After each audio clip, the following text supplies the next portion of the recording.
The 2006 Securitas depot heist is one of the most audacious and well-organized robberies in British history.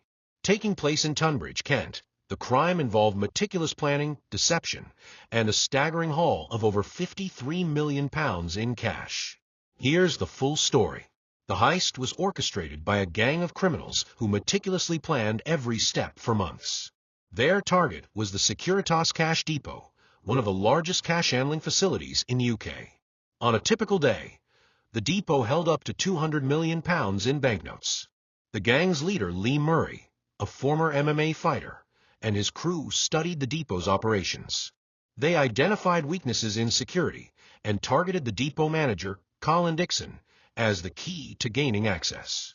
On the evening of February 21, 2006, the gang launched their plan. Using fake police uniforms and a car modified to look like an unmarked police vehicle, they intercepted Colin Dixon as he drove home from work. Posing as police officers, they pulled him over, handcuffed him, and placed him in their car under the pretense of arresting him. Simultaneously, another group of the gang kidnapped Dixon's wife and young son from their home.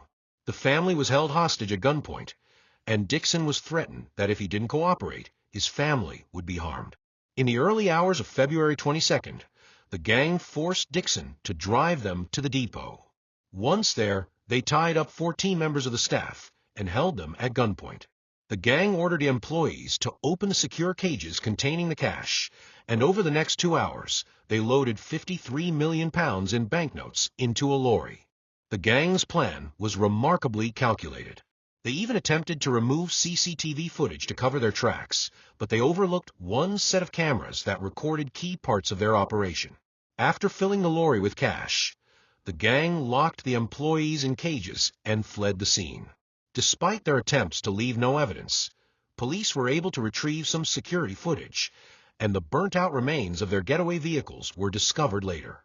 At this point, the heist was the largest cash robbery in British history, and it shocked the nation. For context, £53 million in 2006 would be worth over £80 million today, making the scale of the theft extraordinary. Eventually, police linked the heist to Lee Murray and other suspects. A key break came when one gang member, Urson Osby, was arrested and cooperated with authorities. Murray was arrested in Morocco in June 2006, but avoided extradition due to his Moroccan citizenship.